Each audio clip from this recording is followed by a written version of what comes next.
السلام علیکم، welcome to my YouTube channel class four science. ہم نے سٹارٹ کیا ہے اور اس میں ہم چیپٹر نمبر 6 جو ہے وہ پڑھ رہے ہیں. چیپٹر نمبر 6 میں آج کا جو ہمارا ٹاپک ہے وہ ہے فریکشن. تو آج ہم پڑھیں گے کہ فریکشن کیا ہے. فریکشن کو اردو میں رگڑ بولتے ہیں. فریکشن جو ہے وہ دراصل ایک فورس ہے جو دو سرفیسز کے آپس میں رگڑ کرنے یا حرکت کرنے پر پیدا ہوتی ہے، اور یہ فریکشن جو ہے یہ ہمیشہ حرکت کی مخالفت کرتی ہے. جب کوئی چیز کسی سرفیس پر چلتی یا کھسکتی ہے تو فریکشن جو ہے وہ اسے سست یا روک دیتی ہے. یہ فریکشن جو ہے یہ پیدا کیسی ہوتی ہے؟ ہم جانتے ہیں نا کہ ہر ایک سرفیس تو ہموار نہیں ہوتا. سطح پر جو بہت باریک کردراپن یعنی اونچ نیچ ضرور ہوتا ہے. تو دو سرفیسز آپس میں جب ملتی ہے تو اس پر جو کردراپن یعنی کہ تھوڑا بہت اونچ نیچ جو ہے نا وہ ایک دوسرے میں پنس جاتی ہے، اور اسی وجہ سے حرکت میں مزاحمت پیدا ہوتی ہے جسے ہم فریکشن کہتے ہیں. اس کے علاوہ فریکشن کے 4 ٹائپس ہے: static friction, sliding friction, rolling friction, air resistance اور فلوئڈ فریکشن. تو سب سے فرسٹ ون جو ہے اسٹیٹک فریکشن ہے. تو اسٹیٹک فریکشن جو ہے نا جب چیز حرکت میں ہو لیکن حرکت شروع نہ ہو، یعنی کہ حرکت شروع ہونے سے پہلے جو رگڑ ہو تو اسے ہم اسٹیٹک فریکشن بولتے ہیں. مطلب جب کوئی چیز ہل نہیں رہی لیکن حرکت شروع کرنے کی کوشش میں ہو تو وہ اسٹیٹک فریکشن ہے. جیسے کہ فار ایگزامپل ایک بھاری صندوق کو دھکا دینا مگر وہ ہلے نہیں. پھر سیکنڈ ون ہے سلائڈنگ فریکشن. تو سلائڈنگ فریکشن جو ہے وہ جب کوئی چیز کسی سطح پر پھسلتی ہوئی حرکت کرے تو پیدا ہونے والی رگڑ کو ہم سلائڈنگ فریکشن کہتے ہیں. جیسے کہ فار ایگزامپل آپ کسی کتاب کو فرش پر گھسیٹیں یا اس کے علاوہ دوسری کسی چیز کو فرش پر یا کسی میز پر گھسیٹیں تو سلائڈنگ فریکشن پیدا ہوگی. رولنگ فریکشن جو ہے جب چیز جو ہے وہ رولنگ فارم میں حرکت کرے، مطلب سرکولر موشن میں، جیسے کہ فار ایگزامپل گاڑی کا چلنا.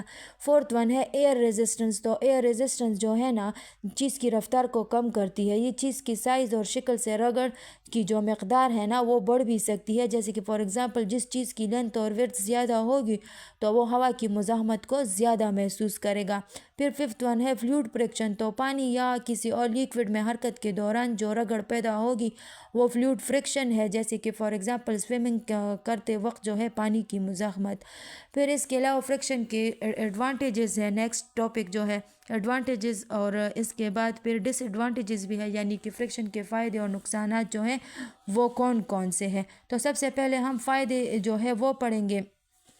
فرسٹ ون جو ہے کہ فریکشن کی وجہ سے ہم زمین پر چل سکتے ہیں. کیسے؟ کہ پاؤں اور زمین کے درمیان رگڑ کی وجہ سے. یعنی کہ جب ہم چلتے ہیں تو ہمارا پاؤں جو ہے نا وہ پیچھے کی طرف زمین کو دھکا دیتا ہے. زمین اور پاؤں کے درمیان رگڑ پیدا ہوتی ہے اور یہ رگڑ ہمیں آگے کی طرف دھکیلتی ہے. اسی وجہ سے ہم آگے بڑھ پاتے ہیں اور پھسلتے نہیں. اگر فار ایگزامپل زمین بہت ہموار ہو، صحیح ہے نا، جیسے کہ برف یا گیلا فرش، تو پاؤں کو دھکا دینے پر جو فریکشن ہے نا وہ کم ہوتی ہے اور پاؤں جو ہے نا وہ پھسل جاتا ہے اور انسان ٹھیک طرح سے چل نہیں پاتا. اس کے علاوہ پھر اگر ہم کہیں کہ جو گاڑی کی بریک ہے نا وہ فریکشن کی وجہ سے کام کرتے ہیں. یعنی کہ جب گاڑی جو ہے وہ چل رہی ہوتی ہے تو اس کی جو ویلز ہے وہ تیزی سے گھوم رہے ہوتے ہیں. ڈرائیور جب بریک پیڈل دباتا ہے، بریک پیڈز جو ہے وہ ویل کے ساتھ جڑے ڈسک کو مضبوطی سے پکڑ لیتے ہیں. اس پکڑنے سے فریکشن پیدا ہوتی ہے. جتنی زیادہ فریکشن ہوگی گاڑی اتنی جلدی رکے گی. اس کے علاوہ فریکشن کی وجہ سے ہم پینسل سے لکھ سکتے ہیں، اور اس کے علاوہ ہم فریکشن کی وجہ سے چیزوں کو بھی پکڑ سکتے ہیں. یعنی کہ جب ہم پینسل کو کاغذ پر چلاتے ہیں نا تو کیا ہوتا ہے کہ پینسل کی نوک اور کاغذ کی سطح کے درمیان فریکشن پیدا ہوتی ہے. اس فریکشن یعنی کہ رگڑ کی وجہ سے پینسل کا گریفائٹ کاغذ پر لگ جاتا ہے. اس طرح الفاظ اور نشان جو ہے وہ بن جاتے. اگر فریکشن نہ ہو تو گریفائٹ جو ہے وہ کاغذ پر نہیں لگے گا اور ہم لکھ نہیں پائیں گے. فار ایگزامپل بہت ہموار کاغذ پر لکھنا جو ہے وہ مشکل ہوتا ہے کیونکہ فریکشن یعنی رگڑ جو ہے وہ کم ہوتی ہے. اس کے علاوہ فریکشن کی وجہ سے ہم چیزوں کو پکڑ سکتے ہیں. جب ہم کوئی چیز جو ہے وہ ہاتھ میں پکڑتے ہیں تو انگلیوں اور اس چیز کی سطح کے درمیان جو ہے وہ رگڑ ہوتی ہے. یہ رگڑ یعنی کہ فرکشن چیز کو پھسلنے سے روکتی ہے اور ہمیں اس چیز کو مضبوطی سے پکڑنے میں مدد دیتی ہے. اگر ہاتھ گیلے یا تیل لگے ہو، اگر ہمارے ہاتھ گیلے یا اس پر تیل لگے ہونا تو رگڑ جو ہے وہ کم ہو جاتی ہے اور چیز ہاتھ سے پھسل جاتی ہے. تو یہ تھے فرکشن کے ایڈوانٹیجز تھے، فائدے تھے. اب اس کے بعد جو ہے فرکشن کے جو ڈس ایڈوانٹیجز ہے وہ کون سے ہیں. تو اس کے نقصانات یہ ہے کہ فرکشن کی وجہ سے مشینوں کے جو پرزے ہیں نا وہ جلدی خراب ہو جاتے ہیں. یعنی مشینوں میں بہت سارے پرزے آپس میں حرکت کرتے ہیں. جب یہ پرزے ایک دوسرے سے رگڑ کھاتے ہیں تو فرکشن پیدا ہوتی ہے. مسلسل رگڑ کی وجہ سے پرزوں کی جو سرفیسز ہوتی ہے نا وہ آہستہ آہستہ خراب ہو جاتی ہے. پھر کیا ہوتا ہے کہ پرزے جو ہے وہ پتلے یا کمزور ہو جاتے ہیں. رگڑ کی وجہ سے جو ہے ہیٹ بھی پیدا ہوتی ہے اور زیادہ ہیٹ سے پرزے جو ہے وہ پگھل بھی سکتے ہیں یا ٹیڑھے ہو سکتے ہیں یا ٹوٹ بھی سکتے ہیں. زیادہ فرکشن کی وجہ سے شور اور جھٹکے جو ہے وہ بھی پیدا ہوتے ہیں. یہ بھی پرزوں کی خراب ہونے کی نشانی ہے.